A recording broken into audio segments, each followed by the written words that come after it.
devices, etc. So you can ask queries regarding to which instruments to use, which are the available instruments in the industries, which are the options, etc. So that is one thing. And other thing that this session will cover mainly will be solutions to solutions in electric mobility. So it will include almost everything. So you can raise queries regarding this kind of concepts rather than going with very typical what we say this technical things. You can go with your queries which are regarding to solutions for these technical problems. Am I right, Nitin sir? Yeah, absolutely. So we'll make. I have some presentation slides with me, but I would definitely prefer if you have the specific queries related to the electric vehicle test and measurement system. That may be from any of the component from electric vehicles. So I would be happy to answer that. Yeah, that's the crux of the whole discussion on this, because presentation anyway presentation I'll be sharing with all of you on your email. So presentation you can always watch, we can always discuss, but it's always better to discuss person questions what you have in your mind related to converters, batteries, protocols, EMIEMC in electric vehicles, charging system measurements. So you can ask all of those questions in this session, so I'll be happy to answer them. Yeah, I think participants, as I had noticed, participants did had certain questions like this regarding maybe testing, maybe regarding the protocols, maybe such kind of things. So I think this session for the participants will be perfect to raise their questions and get answers, because I think you are the person who is actually working in the industry, maybe working with this kind of instruments, test and measurement instruments, with the protocols and other things, maybe providing solutions to clients. So I think this session participants will be perfect for you to raise your queries and ask questions regarding such problems.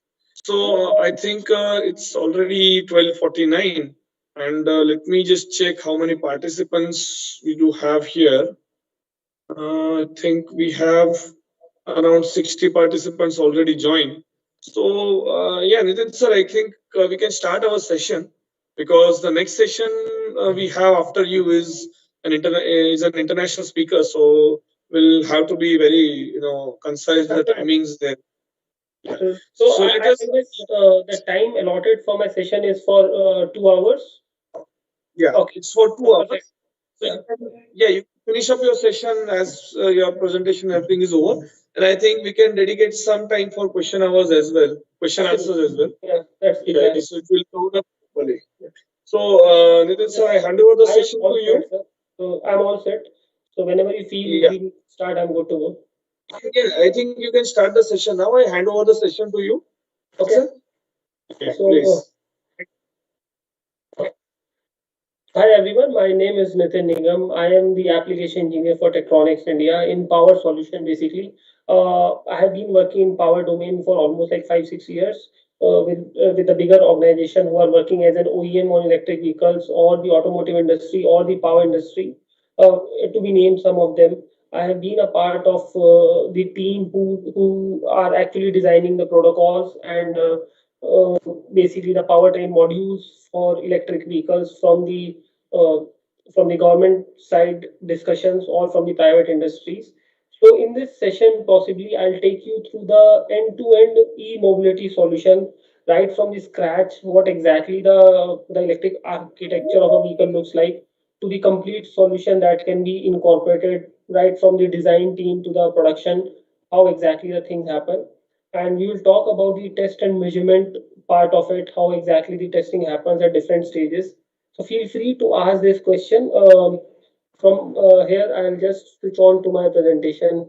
Just stop me wherever you feel you need to ask the questions. Okay. Can somebody confirm if my slide set is visible to all of you? It is visible. Okay, perfect. So this is the topic of this session, understanding end-to-end solution for electric vehicles. We will talk majorly on this. The agenda for the next, I'll try to take this session for 1 hour 30 minutes, and the last 10 to 15 minutes we'll try to keep it for questions. But still, if at any point of time you have some slide questions on any of these slide, just stop me there and please drop your question over there, so I'll be able to answer it. I'll, I'll talk a little bit about the market overview, how power electronics is dominating in the electric vehicle market space. We'll talk about the internal architecture of EV. From now, I'll refer to as an EV, electric vehicle.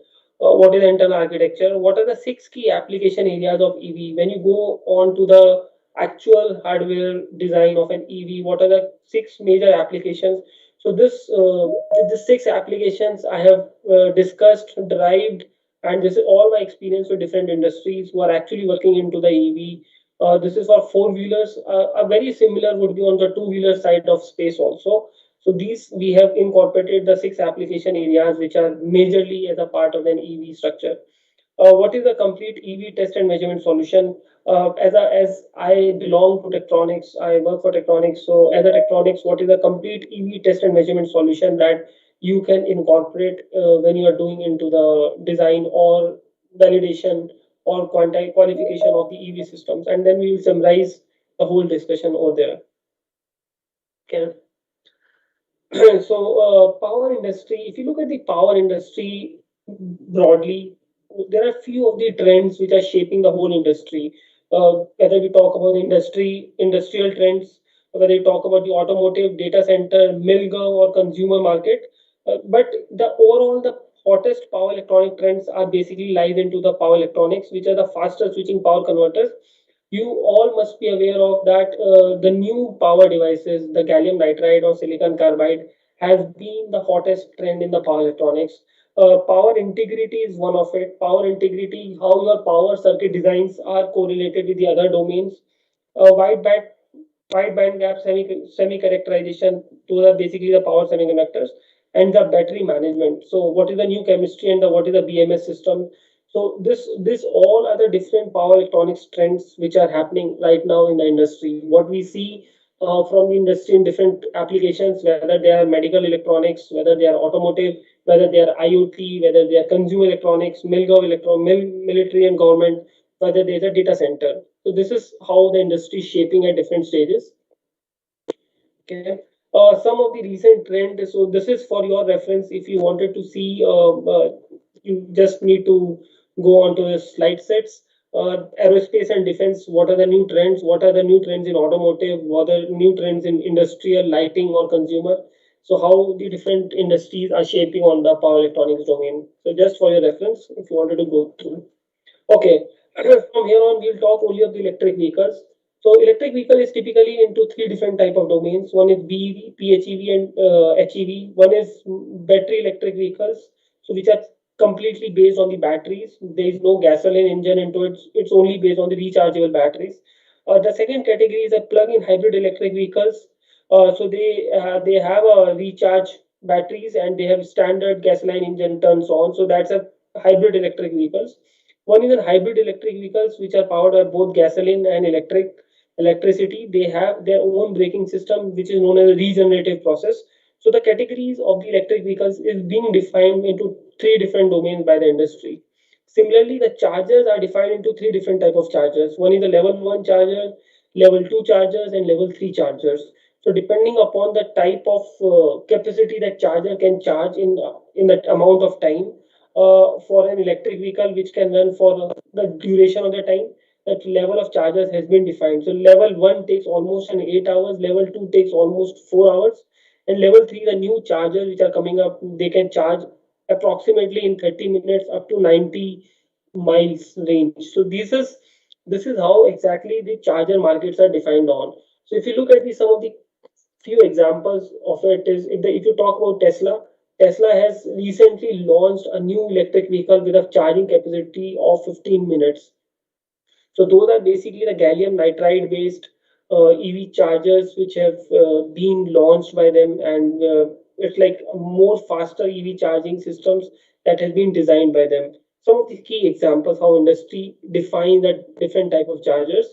If we go deeply into the architecture of an electric vehicle, right, left, exactly from if you look at the AC input side, so there are two types of inputs into the electric vehicle. One is an AC input. So this AC input goes into an onboard charger, which is OBC. We call this AC-DC converter typically. So there is an AC input charger outside, or there is a DC input. So that's a direct DC which feeds into a DC and it goes directly into the high voltage battery. So there are two types of charging systems. So AC input and DC input. AC input goes into onboard charger, which is nothing but this is just an AC to DC converter. After this DC gets converted, this is a bus bar, then there is a battery. Battery is connected to an inverter, and inverter is further connected to a three-phase motor, and the motor is connected to the electric wheels of the particular car. In order to get connected, there are different type of protocols which are running into it. So there is a CAN protocol, then there is a different DC converter which runs onto the backside 12-volt battery which works with different ECUs. These ECUs are talking to each other based on the different protocols. If you look into the more broader architecture of it, this is again a AC-DC converter. Then the green bars are basically the protocols. Then we have different type of converter topologies into it. There is a battery management unit, which is basically the battery management system. We have different type of motors, hydraulics, which are being controlled by the system on the ECUs. These ECUs are together connecting with different protocols, and then there is the mechanical electric vehicles which wheels which are basically connected to the motors. So if you look at it overall architecture of it, so we have summarized into a very, this is a more broader simpler diagram. Two types of inputs. One is an AC input or DC. Then if AC, then it goes into onboard charger. If it is DC, it goes to a DC battery. DC battery then drives a DC-DC converter and the motor drives. Or there are different type of converters for different topologies, and this motor is then connected to wheels. So the whole idea of the power electronic system is basically AC-DC charging station, onboard charger, and the EV batteries. So a three major broader areas of application, but we have segregated them into a six major border so that we exactly know from end-to-end systems how exactly the system is working into an electric vehicle. So we have categorized them into AC charging station or DC charging station. So if you are working on AC charging station, then there is a separate application. If you are working on a different converters or inverters which are this internal AC DC converters, then there is a separate application. If you are working on the motor drive systems, there is a separate application considered. If you are working on the battery management system, it would be altogether a separate system. If you are working on the communication protocols, that would be a separate part of it. If you are working on the EMIEMC measurement, that would be a separate part of it. So overall, if you look at the whole system, then there are six applications which we have defined into this whole electric vehicle architecture. EMIEMC I have considered because there are a lot of standards. If you talk in the Indian market, then there's a lot of standards which are defined by Bureau of Indian Standard (BIS), which define the EMIEMC standard required for electric vehicle to be certified. If you talk in the communication protocols, it's not only CAN or LAN. Now the industry is shaping into the much faster protocols, which are known as the automotive Ethernet. If you talk about the battery management system, so there are different standard for battery management also, which I'll going forward. I'll talk about it. Then the motor drives can be of different types, so that's one application of it. Then there are different AC/DC converters or inverters, which helps us to run the electric vehicles, and obviously a charging station which helps to charge a particular.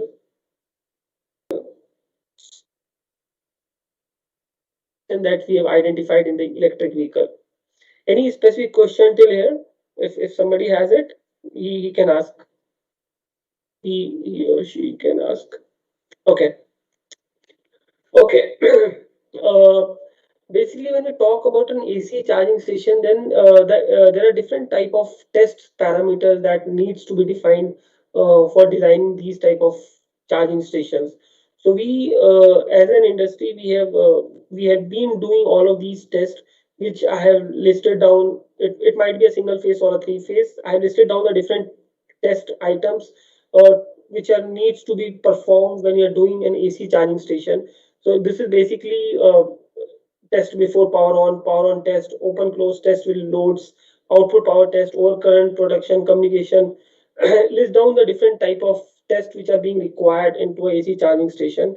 Similarly, when we talk in terms of the DC charging station, it requires a lot of instrumentation, as I have highlighted on my slide set. You might require DC power supply, different type of electronic loads, different type of power meters, scopes, switch analyzers, simulation boards, some dedicated softwares. So a dedicated whole system which basically charge, discharge, uh, creates different condition of electronic loads, different condition using a different type of sources, power supplies. So DC charging station helps you to understand the DC properties which are being required to charge the stations properly. Okay. This is another when we go exactly into the onboard chargers, this is how the functional diagram looks like. You have an input stage, then there is a power factor correction, then there is a different DC-DC converter, which is further connected to the battery management BMC. Then there are different type of power management, different type of data acquisition, and the microprocessors which are being connected using the CAN protocols. So this is a very broad architecture of an OBC which we have taken. Okay. If we go in the second application part of it, then the power electronics in electric vehicle is considered from the DC AC, AC DC, DC DC converters. So this is an overall system which you can correlate with the first diagram which I was showing you on the internal architecture. It might be a single phase or a three phase, which is further connected to a converter. Okay, then we have DC bus, this bidirectional DC bus. Then there is an inverter which is connected, three-phase motor, and then the electronic. Then there is a load. So this load you can consider as the wheels, the motor that is being connected, which is connected to the wheels. This is driven by an inverter, which is further there is a control logic, then which is connected before the DC bus, and then there is a converter. So this is a very broad overview of the diagram that I've taken for an onboard charger, so that you know exactly that when we are designing any onboard chargers, then what are the components which are internally connected into the complete system. So what are the challenges that we face when we are designing any converter or inverter? High efficiency, everybody requires an high efficiency converters. You require applications which has peak power capabilities to handle. You need less losses, maybe in the transformers or the in the switches. You require low load power consumption, should be as less as possible. Uh, the new incorporation of the wideband gap devices, which are SiC and GaN, has also created a lot of test challenges. EMIEMC and the power integrity. All these test challenges, when it comes to a converter or inverter design, it becomes very important as a design engineer or as a validation engineer. It becomes very important to overcome all of these challenges, to do the testing and the debugging into these challenges. So these, how do we take care of these challenges is a very important parameter. When we design any EV, these are the design consideration. If you wanted to increase the efficiency of the whole system, you need to work on the switching technology. If you wanted to reduce the emissions, you need to work on the slew rate.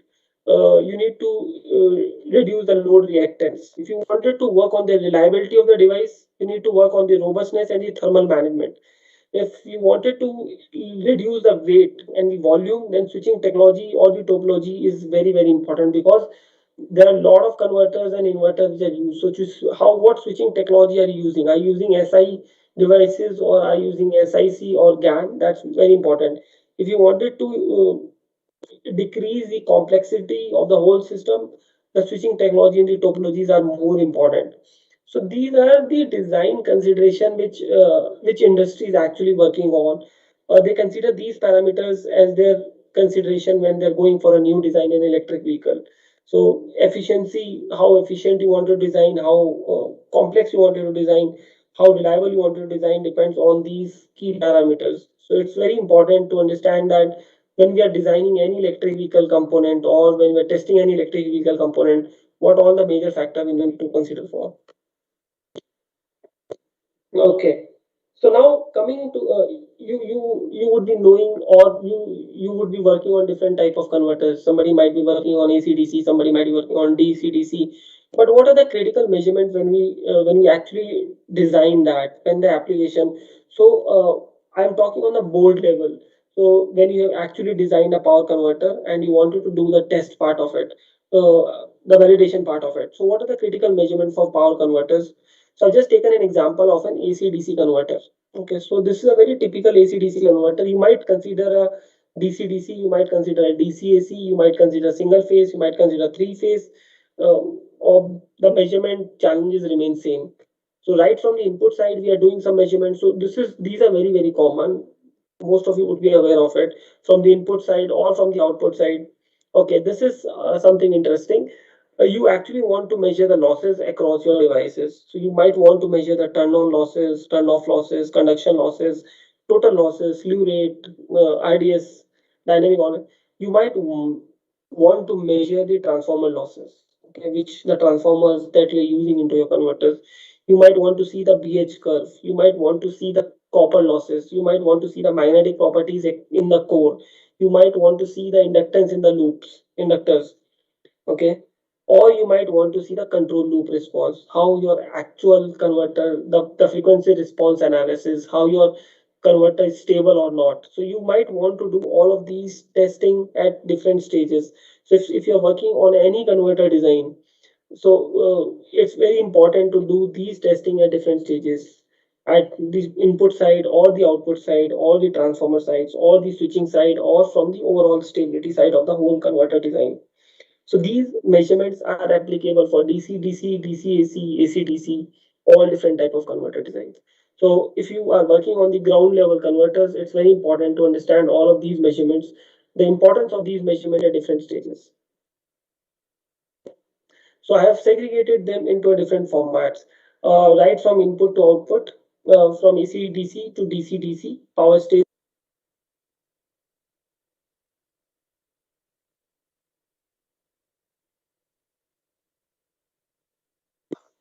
Sir, mic is muted. Please turn on your mic.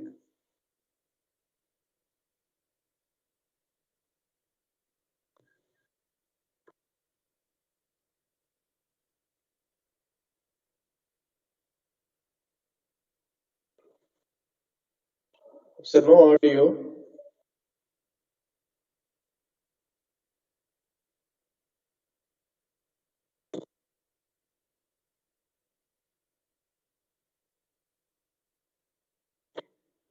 Is it audible now? Yes, sir. Yes, sir. It's audible, sir. So were you able to hear me out in the earlier slides? Couple of seconds we were missing you. Couple of seconds we were missing you. Oh, couple. So okay, I guess. Okay. Okay, so we have segregated these measurements at different stages. So right from your timing switching analysis, I don't know how many of you do real switching analysis in terms of to measure the switching losses in a GAN device, or to measure switching losses into a SiC device or a SI device in a conduction state. So that's very important because it really tells you how your device is performing. Uh, how you measure the dead time between the switches. So when you're using multiple switches, how the dead time is being measured at different stages. That's very important. What is the amplitude analysis that you do? What is the magnetic analysis that you suppose you're using an inductor into your design? What is the saturation level of that inductor? How much time does it take to get saturated? What is the BH curve of that inductor? What is the losses which are happening into that inductor? So if you are able to deep dive into these measurements, you will be able to design a much better converter design. If you are able to measure the control loop analysis, control loop response, the stability of the whole converter, you would be able to know how stable your converter is in different load conditions. If you are able to measure the impedance into it, you will be able to know how your converter is going to behave under different current conditions. So similarly, from the output side, the efficiency part of it, ripple part of it, or the compliance safety testing part of it.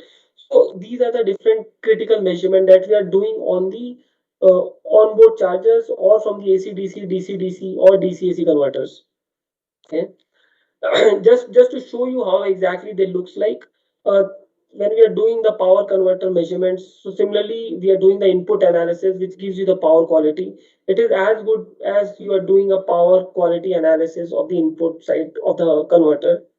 Similarly, when we are doing in harmonics, so I'm not sure how many of you have done the harmonics as per the standards. So when we talk in terms of the electric vehicles, so there are a couple of standards which are being defined.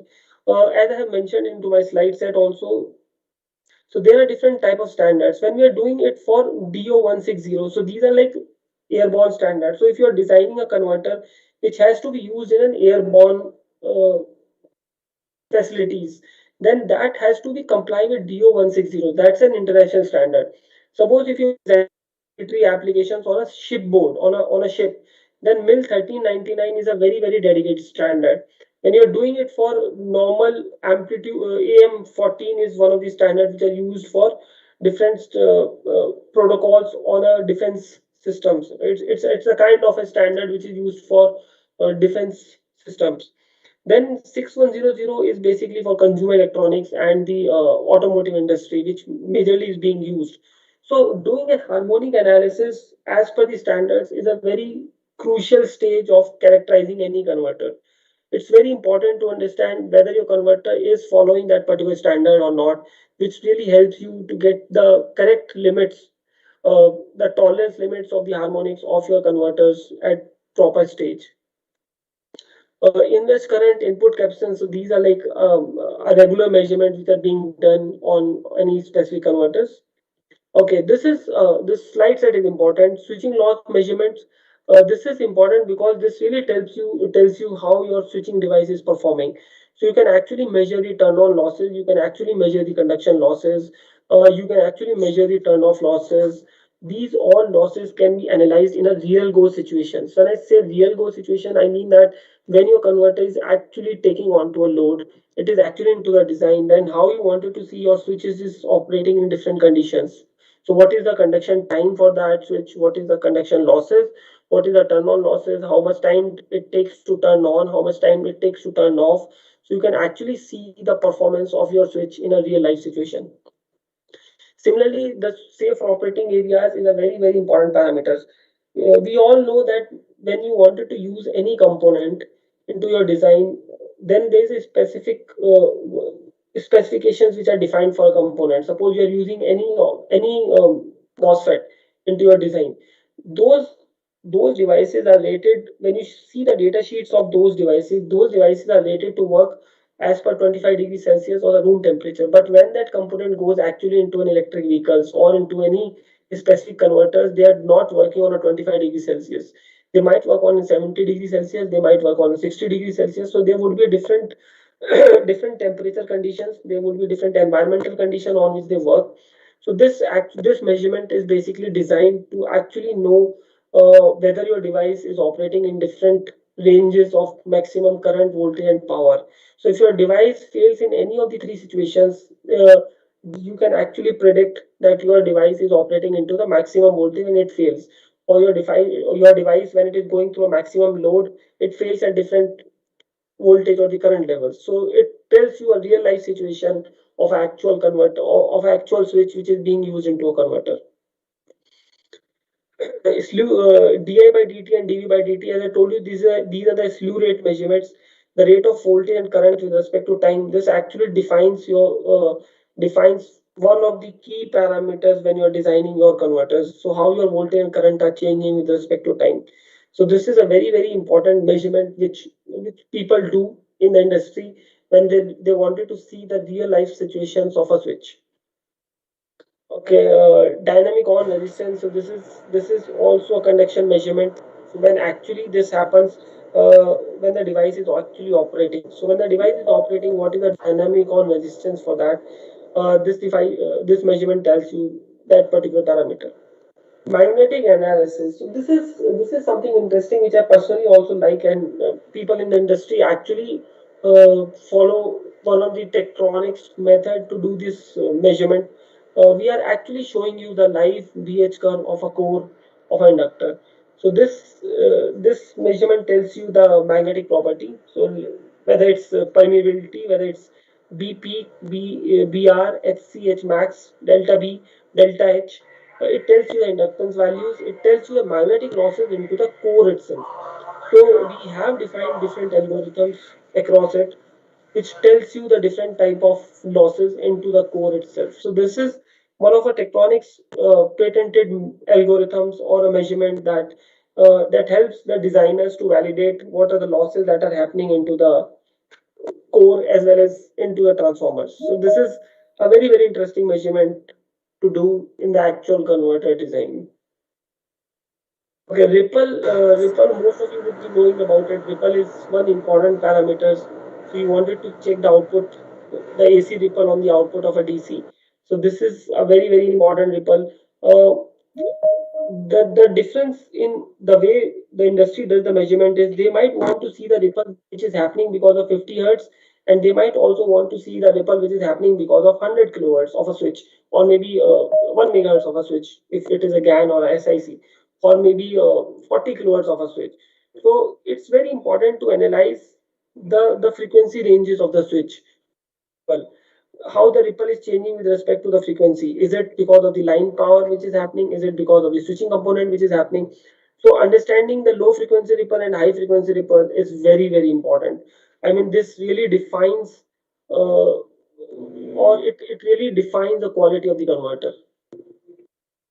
Power efficiency, obviously, this is what is the input to output that we are getting into the design. How efficient is this? Whether it's 80% efficient, 85%, 86%. So that's a usual measurement. Okay, this is an important measurement, which is a control loop response. This power supply engineers or the designers, they rely on the Bode plot for the stability of the whole converter design. So what is the crossover frequency? What are the gain margin? What are the phase margin?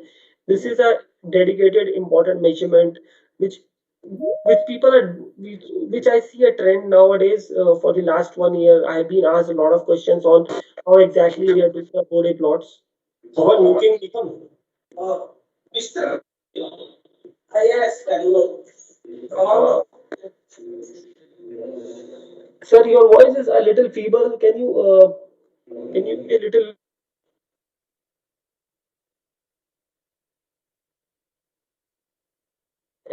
not on mute, I guess. Yeah, sir, can you be a little louder? I can if you have any specific query. Okay. So if you have any specific query, so you can type it in the chat window. When we end this, we'll take all of the queries which are a part of the chat window. So this is one of the important measurement on the control loop response, which is a lot of power supply engineers who are designing the converters, they rely on Bode plot for the stability. If the load changes, how the output of the power converter changes. So that's one crossover frequency, gain margin, phase margin. That's like very important three parameters that are being defined. Uh, Another important measurement into the converter is the impedance measurement, input impedance. So this happens because on the reverse recovery current that happens into the converters, in order to measure the impedance on the input side, it is a super important measurement. This is also one of the Tektronix patented algorithms that we do into our system using different power converters we have inbuilt into the platform. So this is an automated impedance measurement that's being done. Okay, this was about the converter design, but another important part of is SIC and GAN. Okay, a lot of people, a lot of research which we see across the globe. It's not just India, but we see this SIC and GAN coming up in US, China, Japan, Europe, and now India is also working on SIC and GAN. A lot of research in a lot of IITs is being going on. People have started designing converters. I see a lot of white papers, a lot of journals which talks about SIC and GAN.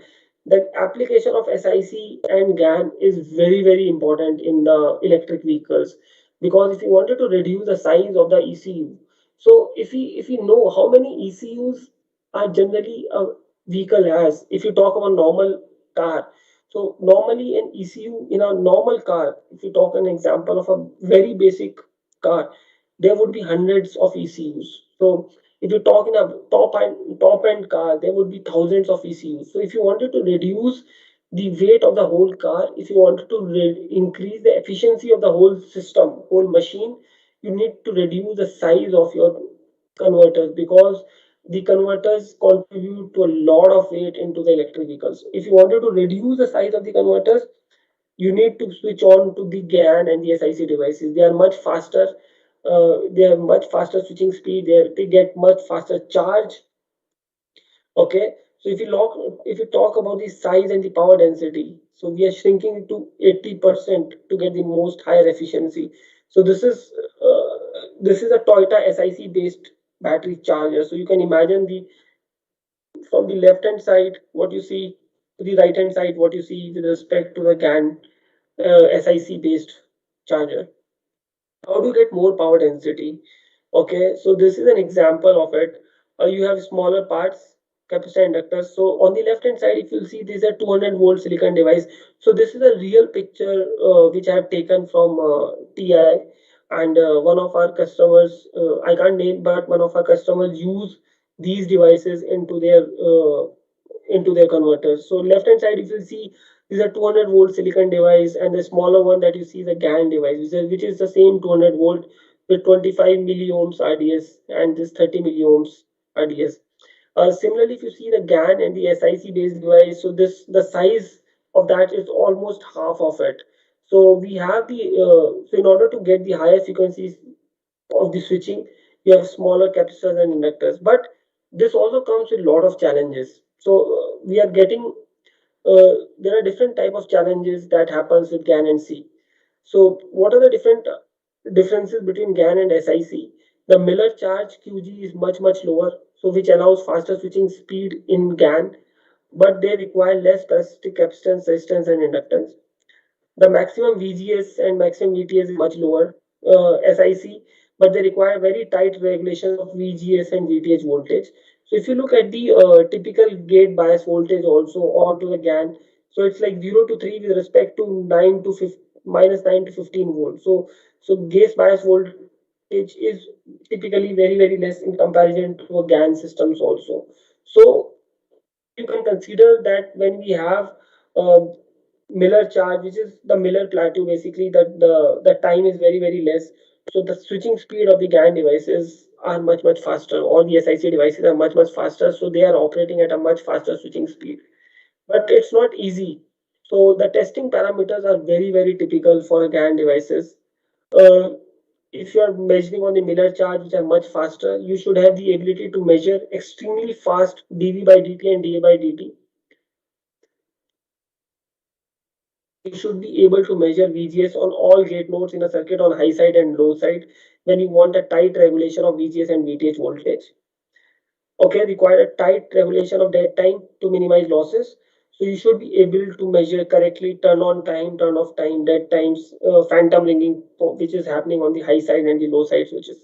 So there is a dedicated measurements. So when we talk in terms of the GAN and SiC devices, these three measurements become very important with respect to these devices. So you need to measure the VGS on the high side and the low side. So when we are talking this side and this side, both of it, you need to measure the dead time. VGS and VDS measurement on low side and high side simultaneously. What is the dead time when one of the devices turns on, then the other turns off? So the time between the turn on and turn off is actually the dead time. So lower the dead time, faster the device, more the ringing, phantom ringing. So more the ringing, so the better system has to be used in order to measure this. Efficiency and the loss. So what is the efficiency of the device and what are the losses that are happening into the GAN devices? Okay. Why is dead time optimization important? So as you can see, as I told you, uh, dead time is important because if your devices is turning on and turning off, the time between two devices is much smaller. Your device is operating in a much faster frequency. You're switching much faster, so that's why the dead time is very important. The picture that you see right now on the screen, showing you one channel is going down, the yellow, and the blue channel is going up, and we are trying to measure the Miller plateau into this. So this Miller plateau is connected on this green one that you see is connected on a VGS node.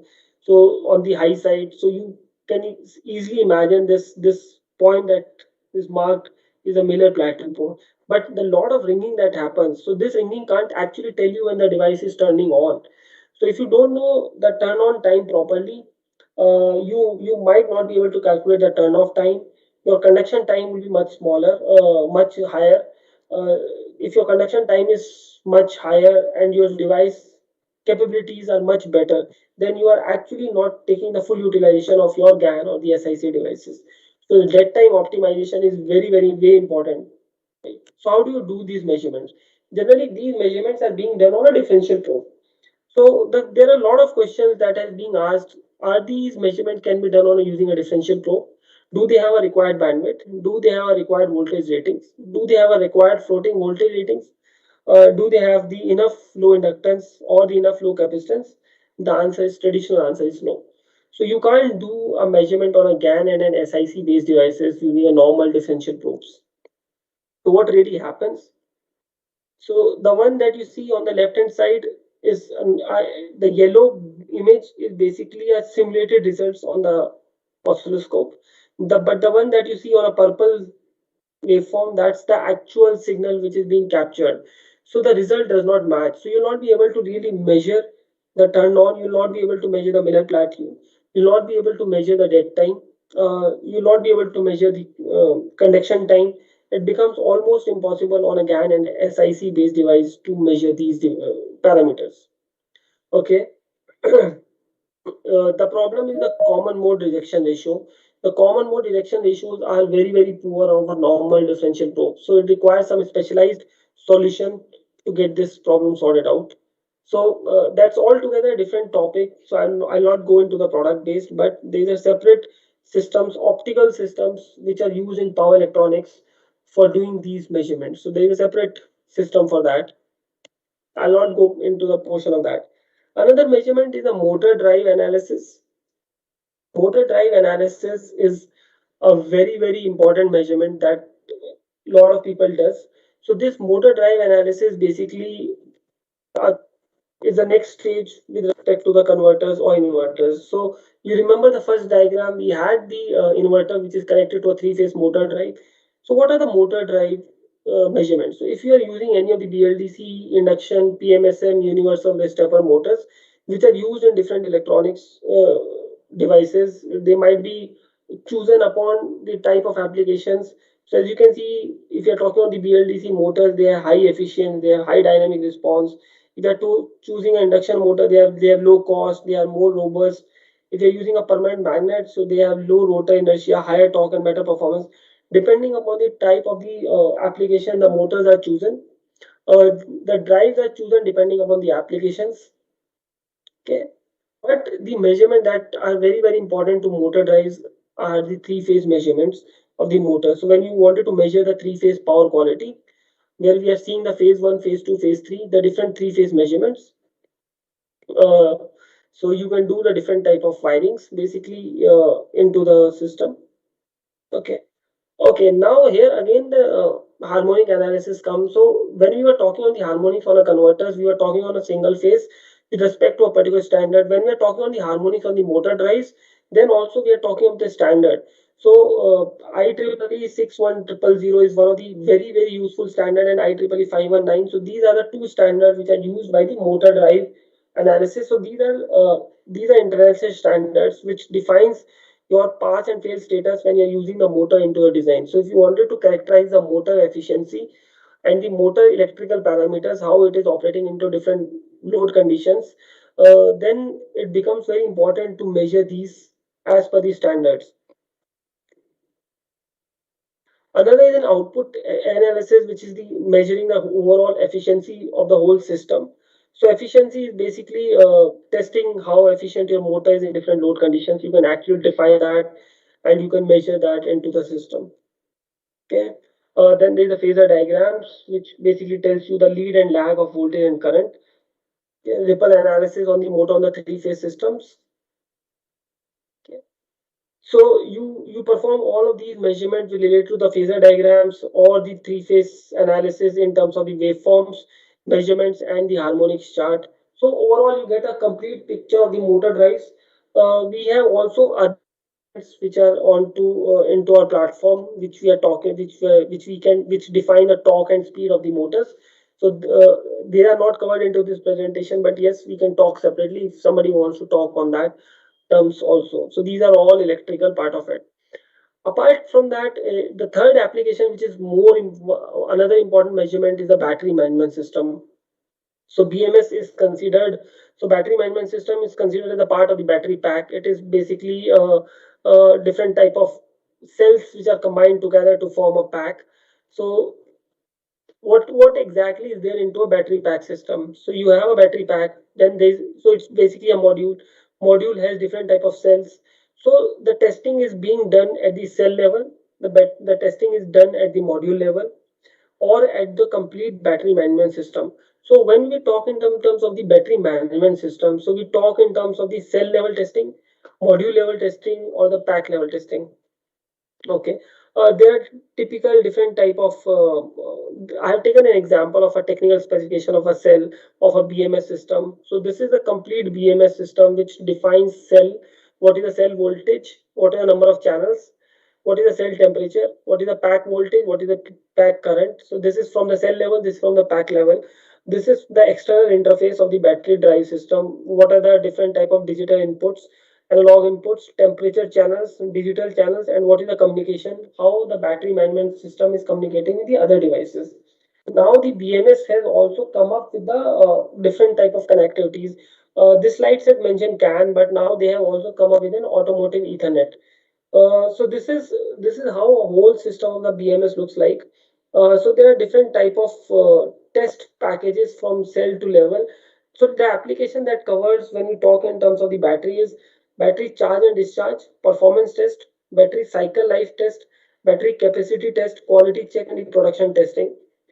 This is also different type of ATs that are being formed to do all of these measurements. So if you are looking onto a application where we wanted to measure the battery management system, you might want to do the battery charge and discharge test. You might want to do the performance test. You might want to do the battery's life cycle test.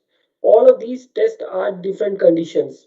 So you might want to test the different batteries, maybe lead acid, nickel hydrogen, lithium ion, supercapacitor. The applications are battery capacity test, internal resistance test, battery temperature measurements, battery charge and discharge. There are different type of cutoff conditions and different type of safe conditions. When we say cutoff conditions, I mean that you might want to measure the time for the charge, the voltage, capacity, energy, OPP, overpower protection, voltage fluctuations, cell voltage, cell temperatures, CAN messages, how is this connecting or communicating with the other devices. So there are different conditions, there are different applications, different type of batteries that can be tested, and different conditions and the safe conditions which are being required. Okay. Uh, so this is the battery management function. So there's in industry we use the DBC files. So DBC files are basically the files which tell us a lot about the BMS systems. It tells a lot of conditions which needs to be tested into the battery. So this is an automated file which actually runs into a DBC system and tell us a lot about the automated battery management system setups. Okay. Very important is a driving cycle test. So if you want to test the simulation of vehicle driving, acceleration, de-acceleration, climbing, braking with 1 million points, positive or negative. So that's basically a drive cycle test which is being done. Okay, so this is an overall test summary. If we talk in terms of the battery life cycle test, capacity test, no load system on chip test, overcharge and over discharge rate, endurance test, high pulse test. So these are all of the tests which are required when we are working on a management system. Another application that comes into picture is the communication protocols. Okay, communication protocols are another important parameter which are being required in a complete electric vehicle as an overall architecture. Uh, so there are different type of protocols. So it might be a Zigbee protocol, it might be an RS-232 protocol, it might be a USB Ethernet protocols. When we talk in terms of battery chargers, the communication happens through CAN bus protocols. The communication happens through Ethernet protocols. When we talk on the battery management system, there are different protocols. If you talk on the display, then there's an I2C, SPI 485, CAN bus, and the Zigbee protocol. So the protocols are a play a very important architecture into the whole electric vehicles. Uh, Depending upon the speed, the cable type, the cost, and the application into the electric vehicles. So on a overall vehicle architecture, if you're talking on the 1 Mbps, if you're talking on 19 Mbps, if you're talking on 10 Mbps, 23 Mbps, and if you're talking on the Gbps, how fast the communication is happening on an electric vehicle, that's where it defines how you're defining the different application, ABS, powertrain, engine control. So these are the different application areas which uses different protocols. So you need to understand the automotive serial protocols in detail in order to get the complete architecture of the communication in the complete vehicle architecture. So right from CAN FD to LIN, FlexRay, USB, Automotive Ethernet, RS-232 most. So you need to understand exactly how your complete architecture of the complete system in a automotive works in the protocol level. Okay, another sixth application is EMIEMC. So it's one of the most important applications. We do four level of phenomena: conducted low frequency phenomena, radiated low frequency field phenomena, conducted high frequency phenomena, radiated high frequency phenomena. So if you look on the right hand side of the diagram, then you would be clearly seeing what are the different flickers that happens in different stages, or what are the emission that happens across the motor drive when we are connecting with the inverter. What happens when there is a device which is connected across the BMS system, or what happens when the high frequency inverter noise, low frequency magnetic field, power magnetics, sensitivity cell and cell monitoring electronics. So across the BMS, across the inverters. So there is a lot of emission, EMI, EMC emission that happens in a car. Okay. Uh, so the requirement for EMIEMC is a CISPR 25. CISPR 25 is one of the standard which actually defines for automotive industry. So they have different standards. They have different CISPR limits. So CISPR is basically a universal body for EMIEMC standards. So they have different standards on EMIEMC. So the primary purpose of CISPR 25 testing is to ensure that the component to be installed in the automotive will not interfere with other system within the vehicle. So how do we are doing? How it is being done? It is being done through different type of softwares, hardwares, antennas, tripods, preamplifiers. So there are different requirements for EMIEMC altogether. So if you look at the complete test requirements on the electric vehicle or from the automotive side, there would be scopes that would be required. There would be software, there would be electronic loads, AC power sources, integrated system on the BMS side, or the spectrum analyzers with required software. Okay. Then there are different conditional accessories which are also being used. So these conditional accessories will tell you these are basically the sensors, the data loggers, the fixtures, the for protection which are being used in the automotive industry. So if you look at the overall trend from the okay, this is my slide set which I have used for to explain the automotive trend, how power electronics is working into different domain. Okay. So any specific question over here, I'll pull up another slide set just to show you what different how we are doing it for different industries on the automotive side. Sir, am I audible? Yes, you are audible. Please go ahead. What kind of specific care is required to be taken when we do test and measurement for the GAN devices based board, which you demonstrated? Any Okay. specific care we need to take when we do the measurements for the GAN devices?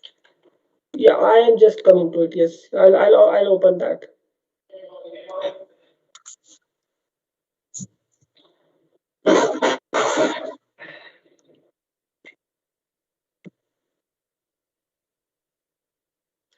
So your question is, I'll just open it.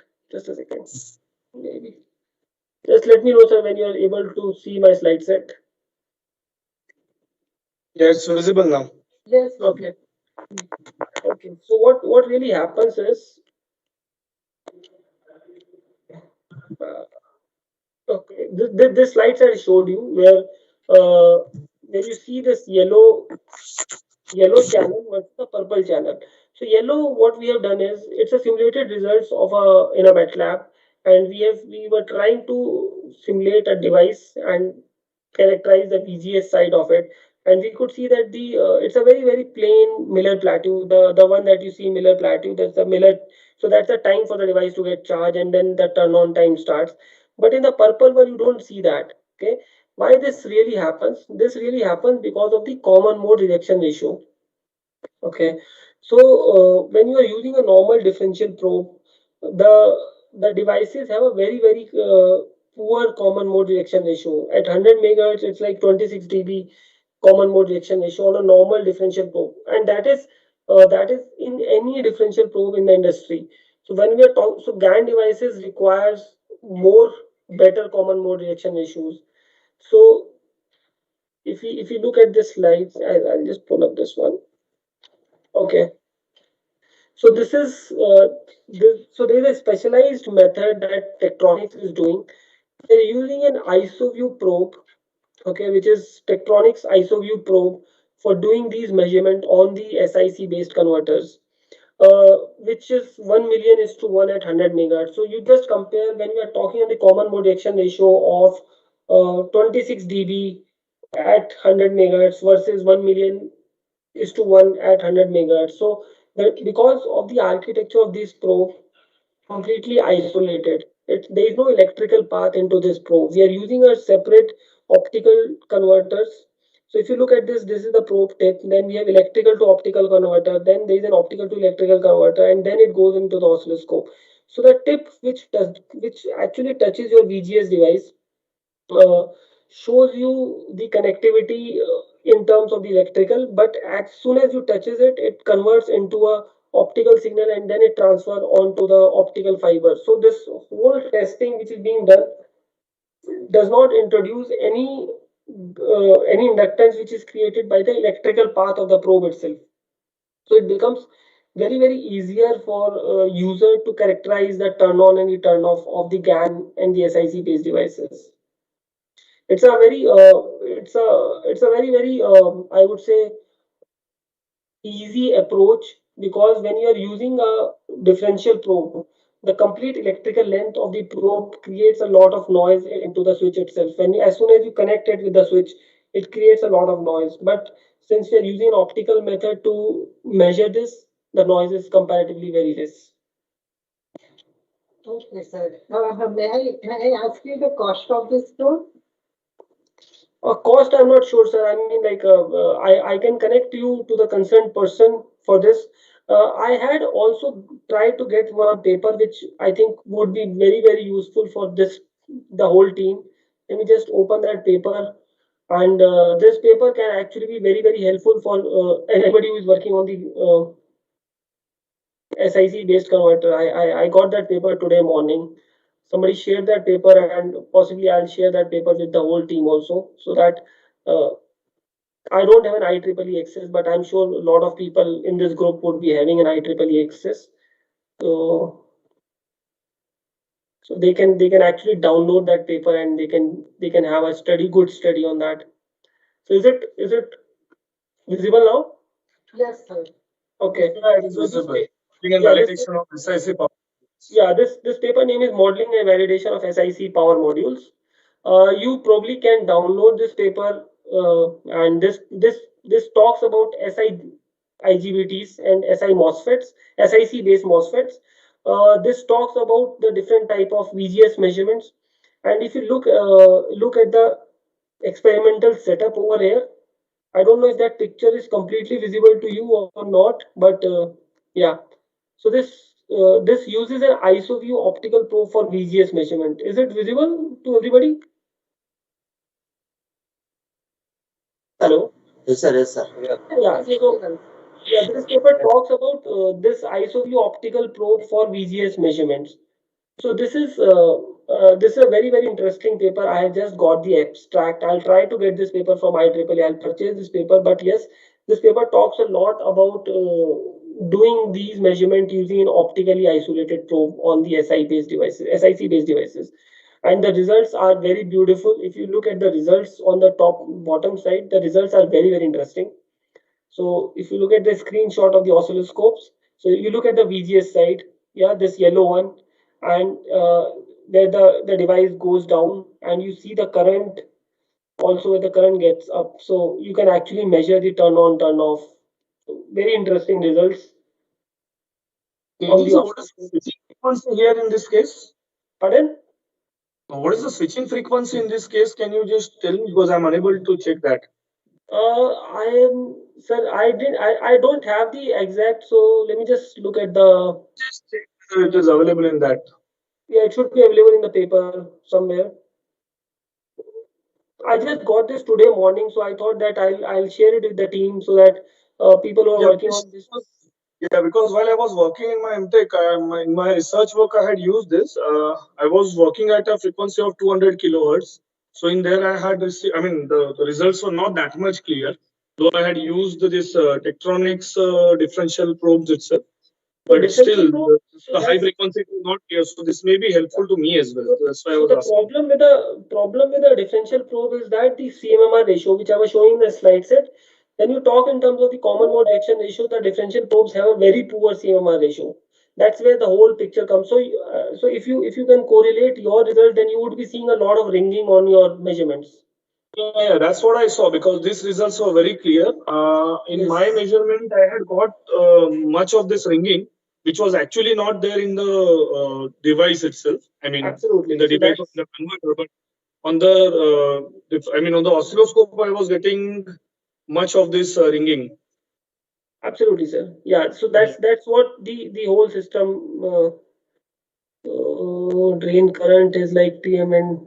So I don't see the part number of it, but you can actually get this paper from IEEE. I'm sure you would have an access to IEEE paper module, so you can get that Yeah, definitely. switching energy time, current, bus voltage. So you look at the results. The results are very interesting. I was surprised to see these results on a SiC based devices because these results generally don't come so easily on a SiC based devices. Because the switching frequency in SiC devices is generally kept high as compared to these SI devices. So due to Yes, that reason, such nice waveforms, are very difficult to see. We yes. generally So get a very huge ringing in this case, and maybe noise as well. So yeah, I agree with your point that these results are really nice. yeah, so I was also surprised to see VGS. If we it this picture does not zoom actually, but if we could have zoomed this line at VGS starting, then we could actually measure the Miller plateau also in this. I'm sure we can measure it. I was able to do that in my research as well, but I had to then hypothetically, ignore those ringing values or noise values, and Yes. then I got the approximate values. If we have such kind of perfect values, it will be really nice to get the correct values of this Miller plateau as well as the capacitance. And see, when we talk in terms, so if you are able to actually characterize the turn on and the turn off in a much better manner, then you can actually reduce your dead time between the switches. Yeah, correct. Yeah, of And when you course. reduce the dead time, the efficiency of the whole switches increases. It becomes much faster.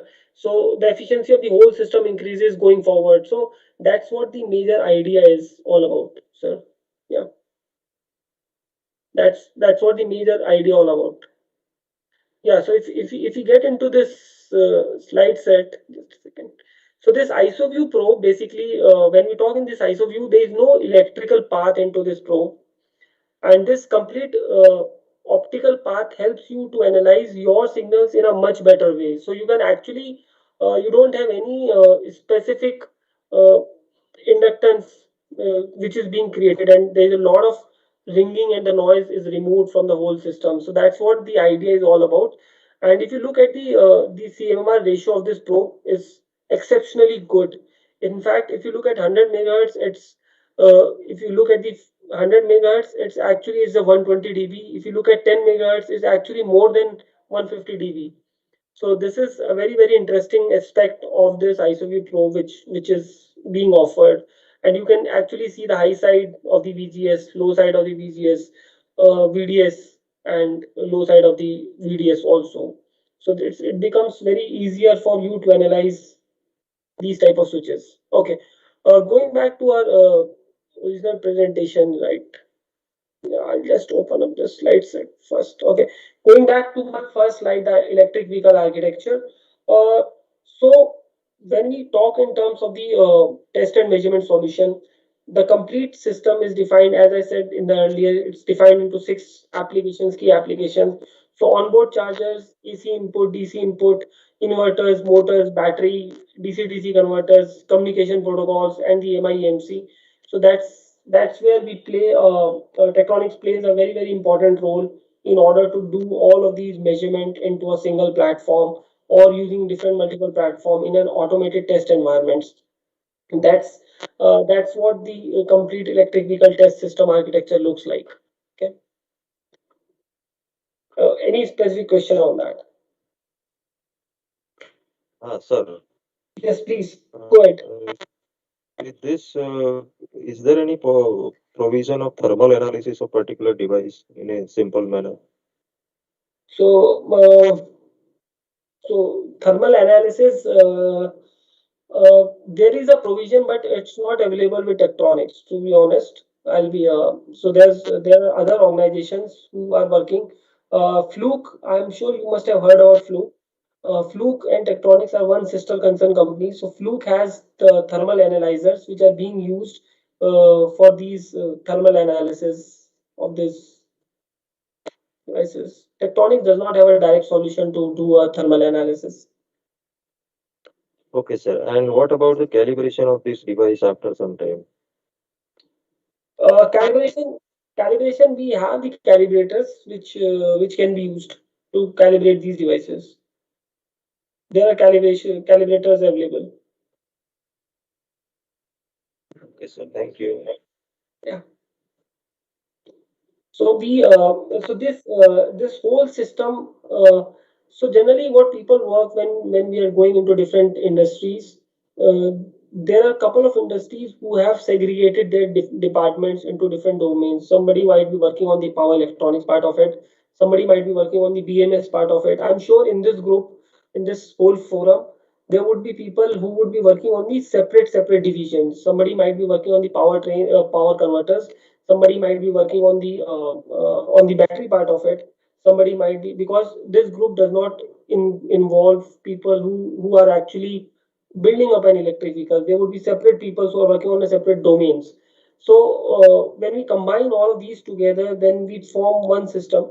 That's where Tektronix plays an important role to engage with the industry as well as with the research institutes very closely in different domains. So we have been very closely associated with a lot of IITs. Myself personally associated with IITs, Kanpur or Bombay or Delhi. We have been working on the CAN and SIC devices for automotive applications in power electronics and a new application. So there are a lot of new labs which have been coming in, and we have been involved at different stages. So if anybody has any specific measurement, or if you feel that there is any specific measurement that I have not covered into this small presentation of mine, I'm sure I know this is a small time frame that the presentation slides I could fit in. But if you have any specific measurement that you feel is not covered, then I would be happy to take it with my R&D team also, and we can talk separately on that. Uh, or if you have come across any specific measurement on power electronics, then it would be very great if you can give your feedback, because this is a group of more learned people than me, obviously. So I will be happy to take your feedback on that.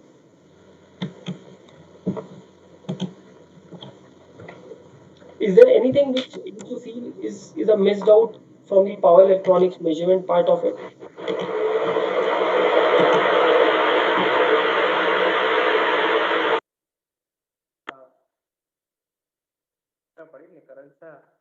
Hello.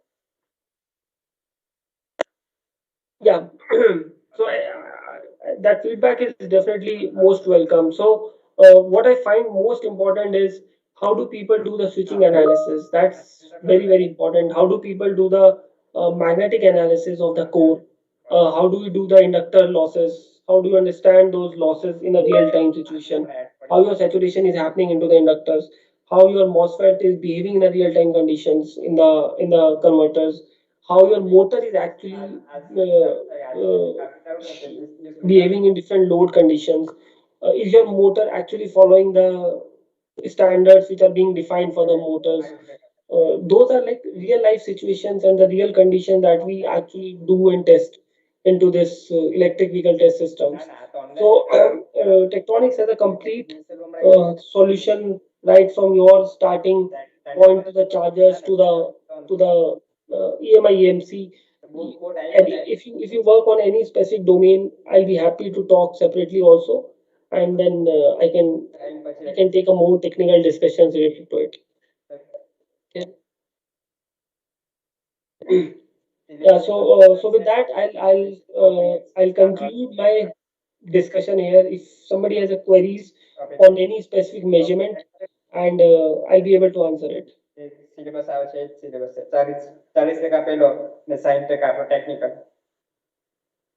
think somebody's.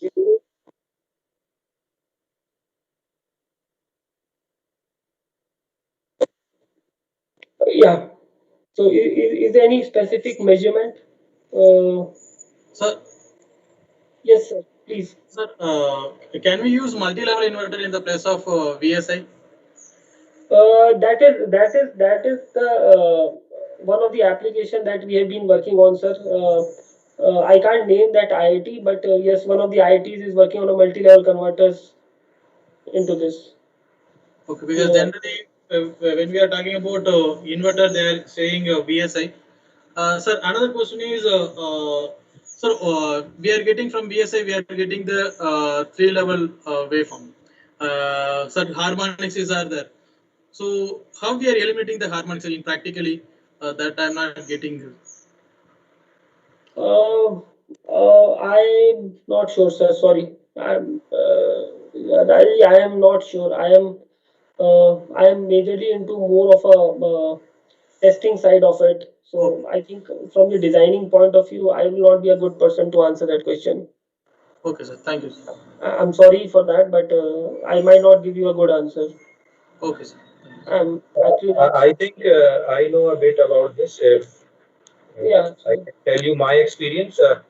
We are working on multi-level inverters at Aligarh Muslim University, Aligarh. So that the question that the other fellow has asked, that how we are eliminating the harmonics. See, harmonic elimination in multi-level inverter can be done through various ways. Specifically, you can use certain algorithms which are based on selective harmonic elimination, in which the firing angle has to be adjusted. So there are various algorithms. For example, there is She algorithm, in which you can use any meta-heuristic algorithm also. Other thing is that you can also change the modulation or switching frequency also. So, for example, low frequency, there is one very good technique that is known as NLC. That is people are now using, and we are also using. That is for low frequency, we can also have certain harmonics which are eliminated. And for high frequency, the conventional methods, the PWM, whether it is triangular based or toroidal based or sinusoidal based, then there we can use this particular harmonic elimination, in which this transcendental equations are there, and we have to solve it for alpha 1 and alpha 2 and alpha 3. Various firing angles are solved, and then we have to fire the switches. So lower order harmonics are particularly targeted so that the THD can be reduced. Thank you. Thank you, sir. Thank you so much, sir, for that answer. And I have also heard about NFIS, which is a neuro fuzzy interference system for eliminating the harmonics which are present in a multi-level inverters. So that's also one of the technique which people generally use. It's basically an adaptive neuro fuzzy interference system. That's also one of the technique which people use for removing harmonics in multi-level inverters.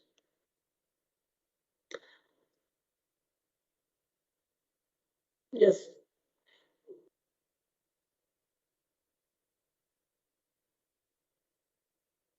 I'm sure a lot of people work on converters. Any specific question on converters that from the test and measurement point of view, from the designing point of view or the algorithms, I'm sure I'm not a best person to answer, but yes, from the testing part of it, when it goes actually onto the test system and the parameter measurements, I would be able to answer those questions. Yes.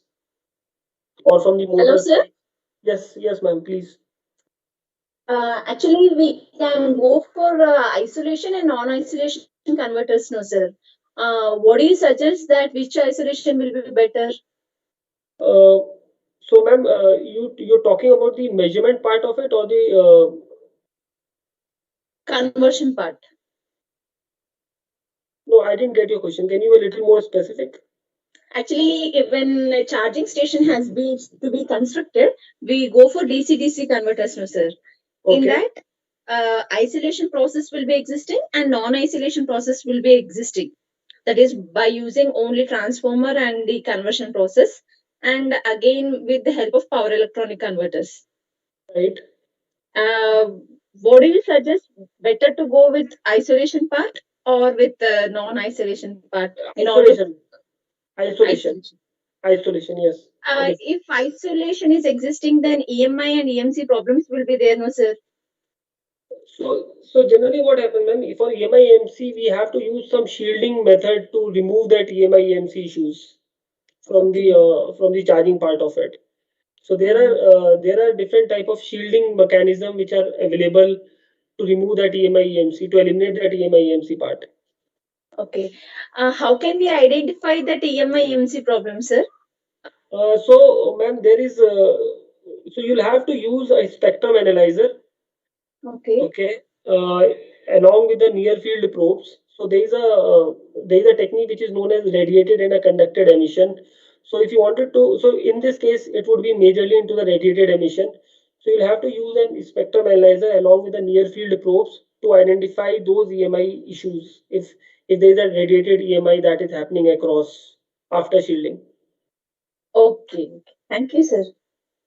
Yeah. Just to add, ma'am, one thing I would like to add what Nigam Saab has just said is that if you want to decide whether you go for isolated topology or non-isolated topology, you have to look for the power rating for which you are considering. See, there are various topologies which are transformerless in DC to DC converters. They don't use any transformer. They use inductors or they use coupled inductors to get very high gain. If you are talking about high gain DC to DC converters, whatever you are telling that the use of transformer, the transformer is certainly used in certain situations in which very high efficiency is needed and very high voltage at the secondary side is needed and for very high power rating.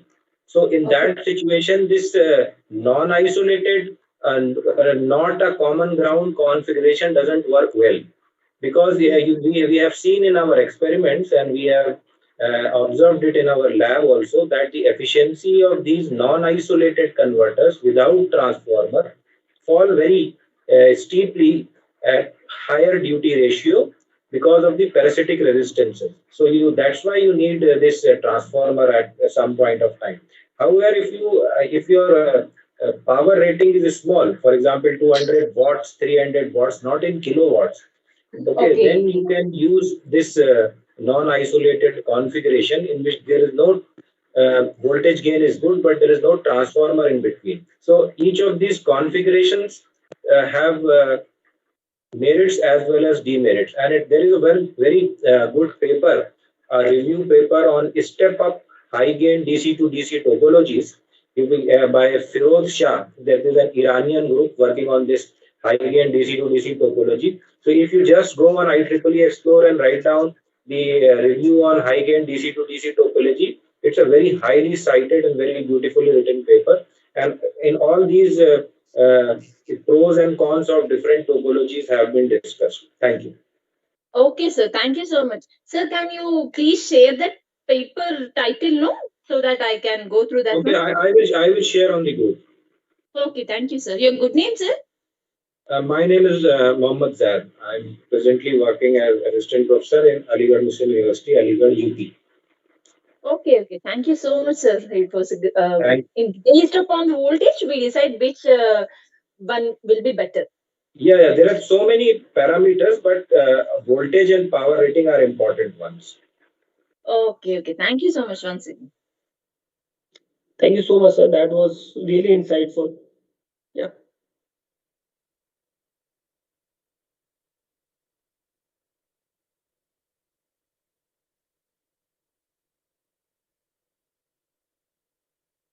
So, torque developed by the motor is heavy. Any impact which is the AC created by the inverter.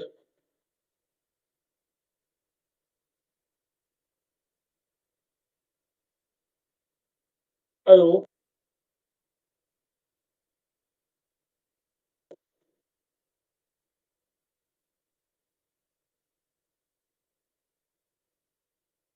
Yes.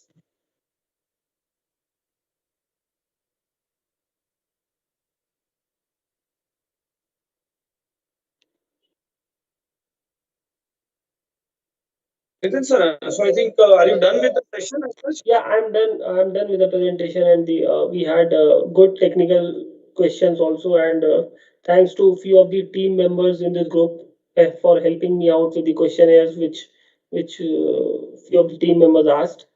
So I'm just popping up my slide set just for a minute. Mm-hmm. Yes. So participants, I hope if you don't have So any other questions, yeah.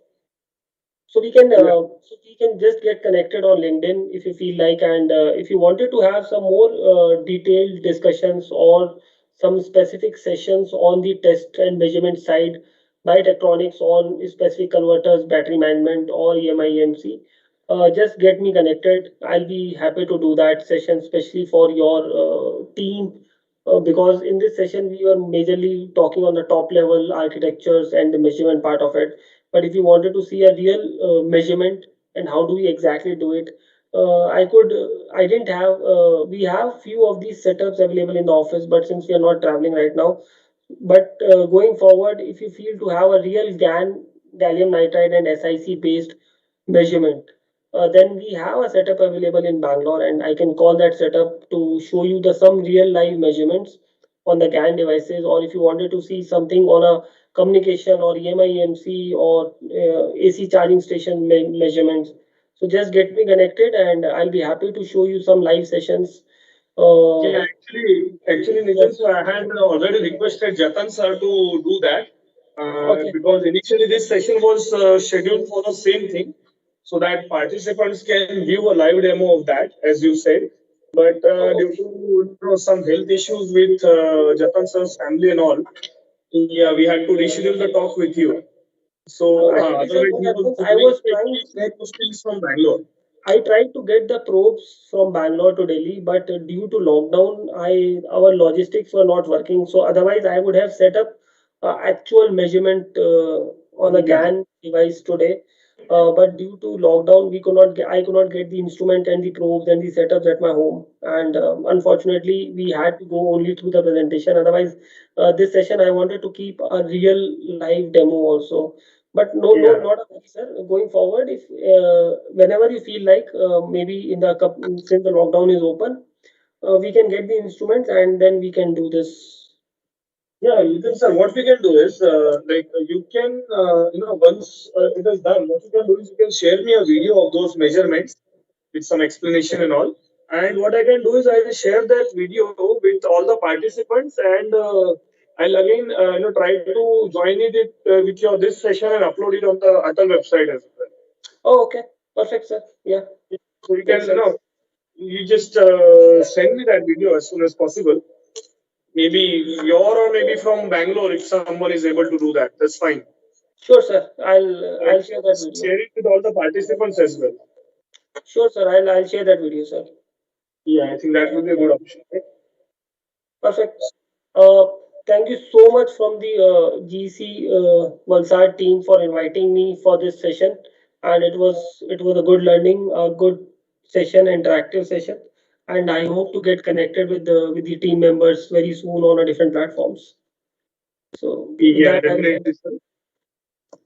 I again, thank you from the Electrical Engineering Department, GEC Valsad, and our team for taking out your time and delivering such a nice session. It was really, a very interesting session as the participants and we all came to, know about all those instruments, the testing measurements and all. And this gallium nitride and silicon carbide devices introduction was a really nice part in your session because actually I was personally thinking of arranging one session regarding wide bandgap devices as my own research interest is also there in this case. But anyways, I couldn't. But your presentation included that thing, so it was really nice as of that. So I again thank you very much, Nitin sir, and I hope everyone will get connected to you. And Vani sir, there is one query that I would like to ask. yes, sir. Please go ahead. How do you plan to conduct the test which you have announced yesterday? Is it will be on a quiz type or objective type? What will be the format? I'll be going on that, sir. Please wait. Actually, just let me free the speaker first. Okay, so that I can discuss that thing. Actually, I was coming to that only. Right. So, Nitin sir, I again thank you. So, if you are done, like you can leave the meeting, no problem. Sure, sir. Thank you so much, and have a good day and be safe, everyone. Bye bye. Sir, please share your PPT to me so that I can. I'll share it. I'll share it. Thank you so much. Have a good day, everyone. Bye bye. Yeah, thank you. Yeah, so participants, two things. One is, first of all, I'd like to inform you all. Just a second.